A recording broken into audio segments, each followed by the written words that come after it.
भगवान विष्णु ने जो कूर्म अवतार लिया, ये लेने की जरूरत उनको इसलिए पड़ी क्योंकि जो देवराज थे, देवराज इंद्र मतलब देवताओं के जो राजा थे इंद्र, और जो असुर के राजा थे कालकेतु, इनके बीच में एक भीषण युद्ध हुआ था, एक घमासान युद्ध हुआ था, एकदम मतलब काफी बड़ा उनके बीच में दुश्मनी थी वैसे भी। तो जब युद्ध हुआ उनके बीच में तो देवराज इंद्र जीत गए। और जैसे कि हमको पता है कि कहानी के एंड में हमेशा बुराई पे अच्छाई की जीत होती है, तो ये भी इसी तरीके से हुआ कि देवराज इंद्र जीत गए थे, क्योंकि उनकी जो विचारधारा थी, जो देवताओं की विचारधारा थी, वो अच्छी थी। बट देवराज इंद्र जो थे, उनकी ये जो खुशी कि भाई उन्होंने असुरों को हरा दिया, ये उनकी जो खुशी थी वो अहंकार में बदल गया, मतलब घमंड में बदल गया। उनको घमंड हो गया, उनको अहंकार हो गया कि उन्होंने असुरों पे जीत, उनकी वजह से मतलब असुर हार गए, ये उनको गलतफहमी हो गई। वो ये भूल चुके थे कि उनको ये जो जीत मिली है, ये जो यश मिला है, ये भगवान की वजह से मिला है, भगवान से जो उनको सिद्धियां मिली थी, भगवान से जो उनको वरदान मिला था, है ना, ये वो भूल गए थे कि ये वरदान की वजह से उन असुरों को उनको जीत मिली थी। तो होना क्या था, हमको ये भी चीज पता है कि जो अहंकार में होता है, जो घमंड में होता है, उसका भी एक ना एक दिन घमंड अहंकार टूटता ही है। तो देवराज इंद्र के साथ भी ऐसा ही हुआ।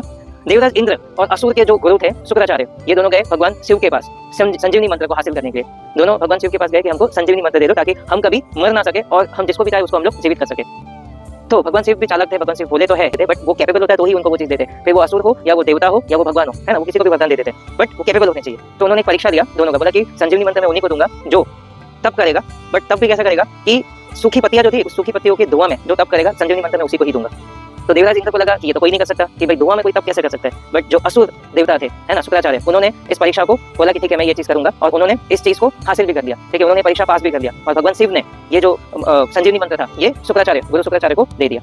अब यहाँ पे मुश्किल हो गया कि भाई गुरु शुक्राचार्य को संजीवनी मंत्र मिल गया, तो कोई भी अब असुर जब मरेगा तो कभी भी वो वापस से जीवित हो सकता है। और देवराज इंद्र अपने घमंड, अपने अहंकार में डूबे हुए थे। अब उनको पछतावा हो रहा था कि मैंने गलत सोचा, ठीक है, मतलब ये जो भी चीजें उनको मिली थी, ये सिर्फ उनकी वजह से नहीं मिली थी, भगवान का आशीर्वाद उनके साथ था, इसलिए ठीक है। और जो गुरु शुक्राचार्य, उन्होंने वापस से एक बार देवताओं को ललकारा, बोला कि अब आ जाओ और हम लोग वापस से युद्ध करते हैं, देखते हैं इस बार कौन जीतेगा। होना क्या था, देवराज इंद्र पूरी तरीके से हार गए। हार तो गए मतलब इस तरीके से था कि भाई देवताओं का काफी नुकसान हो चुका था। तो जो देवराज इंद्र थे, ठीक है, वो युद्ध को छोड़ के भाग गए एक्चुअली में, है ना, वहां से भाग के वो फौरन गए भगवान विष्णु के पास, और भगवान विष्णु के पास जाके बोला, अपना व्यथा बताया कि गुरु शुक्राचार्य को संजीवनी मंत्र मिल चुका है, हम कोई भी असुर को मारे तो असुर वापस से जीवित हो जा रहे हैं। इससे तो देवताओं की जो संख्या है वो कम होती जा रही है और असुरों की जो संख्या है वो बढ़ती जा रही है। इससे पृथ्वी पे भी नुकसान होगा सबको, है ना, मतलब जो मनुष्य है उनको वो भी नहीं जी पाएंगे, क्योंकि असुर राज अगर पूरा सब जगह फैल जाएगा तो इस दुनिया में क्या ही होगा। तो भगवान विष्णु ने देवराज इंद्र को एक तरकीब बताई। उन्होंने उनको बताया कि एक काम करो, आप जाओ, एक काम करो, आप दानवराज, जो दानव के जो गुरु थे, गुरु शुक्राचार्य, आप उनके पास जाओ और उनको बोलो कि चलो ठीक है, आप अगर कोई भी असुर को अगर मारोगे, कोई भी असुर अगर मरेगा, आप उसको तो जीवित कर सकते हो, बट आप खुद कैसे जीवित हो सकते हो, क्योंकि अगर आपकी मृत्यु हो जाएगी तो संजीवनी मंत्र कौन बोलेगा, क्योंकि संजीवनी मंत्र सिर्फ आपको पता है ना। तो इस समस्या का हल तो आपके पास भी नहीं है। तो भगवान विष्णु ने बोला कि काम करो, समुद्र मंथन करो, ठीक है, इसमें देवता और असुर दोनों की जरूरत होगी। समुद्र मंथन स्टार्ट हुआ और पहले ही विष निकला, जो भगवान शिव ने विष से भरा कलश एकत्र करके पी लिया। इसी को देखकर कुछ पल के लिए मानो समय चक्र रुक सा गया था। हर जीव वही ठहर गई थी, सब एकदम हैरान होकर प्रकृति की घटना को देखते ही रह गए। और श्री हरि विष्णु ने भगवान शिव को नीलकंठ नाम दिया। श्री भगवान विष्णु ने उस गाय के बारे में बताया कि ये सफेद रंग की कामधेनु गाय है। इस गाय का बहुत ज्यादा महत्व है, मतलब इंपॉर्टेंस है, क्योंकि हिंदू धर्म में गाय को पूजनीय और माँ लक्ष्मी का स्वरूप माना गया है। सभी ऋषि मुनि इस बात को सुन काफी खुश हुए और उन्होंने भगवान विष्णु से याचना की कि वो इस गाय को पूरी तरह से पालन पोषण करेंगे, इसलिए उन्हें ये गाय सौंप दी जाए। इस घोड़े के बारे में बताते हुए कहा कि उच्च श्रवण नाम का घोड़ा है। ये घोड़ा आम घोड़े जैसा नहीं है, बल्कि ये एक चमत्कारिक अश्व है। इस उच्च श्रेणी के घोड़े में आकाश में उड़ने की भी अद्भुत शक्ति है, मतलब इस उच्च श्रेणी के जो ये हॉर्स है ना, ये आकाश में मतलब स्काई में भी उड़ सकता है, ऐसी इसके पास शक्तियां थी। इस घोड़े को असुरों के राजा बलि ने ग्रहण किया। मानव जीवन की दृष्टि से देखे तो उच्च श्रवा घोड़ा, उच्च श्रवा जो ये हॉर्स था, मन की गति का प्रतीक है। दुनिया में मन की गति को ही सबसे अधिक गतिशील माना गया है। अगर आप अमृत रूपी परमात्मा की प्राप्ति चाहते हैं तो आपको अपने मन की गति पर नियंत्रण रखना होगा, तभी आप परमात्मा को प्राप्त कर सकते हैं। समुद्र मंथन से अब जो निकला वो था, उस हाथी का रंग सफेद था और उसके 3 मुख थे। इतने बड़े शरीर के ऊपर 3 मुख और 16 सूंड थे, साथ ही उसके 4 बड़े बड़े दांत थे। भगवान विष्णु ने उस हाथी को ऐश्वर्य और संपत्ति का प्रतीक बताया, लेकिन अंततः देवताओं द्वारा प्रकट की गई दलीलों को सुनकर श्री हरि विष्णु ने इस हाथी को देवताओं को सौंप दिया। समुद्र मंथन से अब जो निकला वो था कौस्तुभ मणि। दोनों पक्षों ने श्री विष्णु से पूछा है ये क्या है, तो भगवान विष्णु ने बताया कि ये कोई आम पत्थर नहीं है, मतलब वो जो पत्थर था ना, जो कौस्तुभ मणि थी, उसकी जो इंटेंसिटी थी, लाइट इंटेंसिटी जो चमक थी, वो सूर्य से भी तेज थी। तो भगवान विष्णु ने बताया ये पत्थर कोई आम पत्थर नहीं है, बल्कि कौस्तुभ मणि है। ये मणि धर्म और प्रेम का प्रतीक है। जहाँ पर भी ये मणि होगी वहाँ लक्ष्मी कभी भी रुष्ट होकर नहीं जा सकती। भगवान विष्णु आने वाले समय में इस जगत के प्राणियों को कुछ ऐसी शिक्षा देने वाले थे जो उनके जीवन यापन और आने वाली कठिनाइयों को सरल बनाएगी। इस बार समुद्र से लक्ष्मी रूपी नारी निकलती है, जो स्वयं लक्ष्मी का अवतार थी। इस नारी को ब्रह्मा ने सागर पुत्री का नाम दिया। देवता और दानवों में युद्ध होने लगा, मतलब दोनों माँ लक्ष्मी के लिए युद्ध करने लगे। फिर सागर पुत्री के रूप में जननी माता लक्ष्मी ब्रह्मा के पास इसका समाधान मांगने जाती है। इस तरह ब्रह्मा देवता और दानवों को याद दिलाते हैं कि नारी पर उसकी इच्छा के बिना कोई अधिकार नहीं जमा सकता। अपने लिए किसी को स्वीकार और अस्वीकार करने का निर्णय केवल नारी का है। इस तरह ब्रह्मा ने सागर पुत्री के लिए स्वयंवर प्रथा की शुरुआत की, यानी अपनी इच्छा से अपने वर चुनने का उनको मौका दिया। और स्वयंवर के दौरान सागर पुत्री के रूप में जन्मी लक्ष्मी भगवान विष्णु के गले में वरमाला डाल देती है। समुद्र मंथन में से एक देव का आगमन हुआ जो एकदम भगवान विष्णु जैसे दिख रहे थे। इन देव के हाथों में चारों वेद मौजूद थे तथा अपने 2 हाथों में एक सोने का मटका पकड़ा हुआ था। भगवान विष्णु ने उन्हें बताया कि ये धन्वंतरी देव है।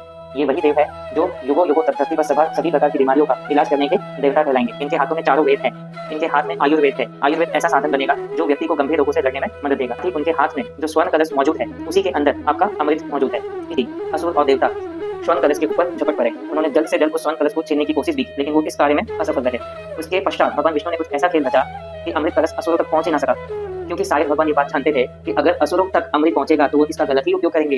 लेकिन हरि विष्णु ने मोहिनी अवतार धारण किया। मोहिनी रूप में श्री हरि विष्णु जब देवताओं के पास आते थे तो उनको कलश से अमृत पिलाते थे, और जब वो असुर के पास जाते थे तो उस कलश में से साधारण दूध निकलता था। लेकिन असुर मोहिनी के माया जाल में इतने ज्यादा फंस चुके थे कि वे पहचान ही नहीं पा रहे थे कि उस कलश में अमृत नहीं बल्कि साधारण सा दूध है। मोहिनी अपने माया जाल में सबको जकड़ कर धीरे धीरे देवताओं को अमृत का पान करवाती लगी, असुरों को साधारण सा दूध।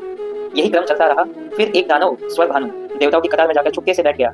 उस दानव को शायद शक था कि उनके साथ धोखा हो रहा है। स्वर्भानु ने भगवान विष्णु से कहा कि तुम हर बार की तरह इस बार भी असुरों के साथ छल कर रहे हो, तुम तो सबसे बड़े छलिए हो। और वहाँ युद्ध स्टार्ट हो गया। भगवान विष्णु ने उस सभा में स्वर्भानु का ही अपने सुदर्शन चक्र से गला काट दिया। धीरे धीरे इस कटे हुए धड़ और सिर में भी जान आने लगी। ऐसा लग रहा था ये देख देवताओं की चिंता और ज्यादा बढ़ गई थी। स्वर्भानु खुश हो गया कि वो मरा नहीं, और उसने चंद्रमा और सूर्य को अपने मुंह में डालकर निकलना चाहा। स्वर्भानु ने जैसे ही ये काम किया पूरा ब्रह्मांड अंधेरे में छा गया, मतलब सब जगह अंधेरा छा गया। हर तरफ बस अंधकार ही अंधकार नजर आ रहा था। छटने लगे, जैसे बोलते हैं कि रात के बाद उजाला आता ही है, दोबारा से उजाला होने लगा।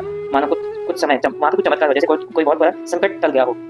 असल में स्वर्भानु कुछ पल के लिए ये भूल गया था कि अब उसका सिर और धड़ अलग अलग है। सूर्य और चंद्र को जल्दी से निकलने के बाद स्वर्भानु ये भूल गया था कि वो जो भी कुछ निकलेगा वो जीवित ही उसके शरीर से बाहर आ जाएगा। आखिर ब्रह्मांड से खतरा का साया दूर हुआ। लेकिन उस दिन इस पृथ्वी को 2 नए छाया ग्रह मिले। ये छाया ग्रह थे राहु और केतु। उस पर दया खाकर श्री हरि विष्णु ने छाया ग्रह मतलब राहु केतु को छाया ग्रह बना दिया। उस दिन श्री हरि विष्णु ने घोषणा की कि ये दोनों छाया ग्रह कहलाएंगे। जो अभी अंधकार आपने महसूस किया वो अंधकार स्वर्भानु द्वारा चंद्र और सूर्य को निगलने के कारण हुआ था। ये प्रक्रिया आने वाले समय में ग्रहण कहलाएगी। ग्रहण से हमारे जीवन में हमें बहुत कुछ सीखने को मिलता है। ग्रहण मतलब इक्लिप्स, सोलर इक्लिप्स और लूनर इक्लिप्स बोलते हैं ना, वही। अर्थ को लाइट कहाँ से मिलता है? सन से ही मिलता है। ये समस्त सृष्टि की आत्मा है, पूरे विश्व की आत्मा है। धार्मिक मान्यता के अनुसार सूर्य कभी नहीं थमता। यह हमें लक्ष्य की और सतत बढ़ना सिखाता है। सूर्य के ही कारण पृथ्वी पर जीवन संभव है, दिन रात संभव है, ऋतुएं संभव है। वैदिक ऋषि मुनियों ने उदय होते हुए सूर्य को ज्ञान रूपी ईश्वर बताया है। सूर्य से हमें लक्ष्य की और बिना रुके चलने का प्रेरणा भी मिलता है।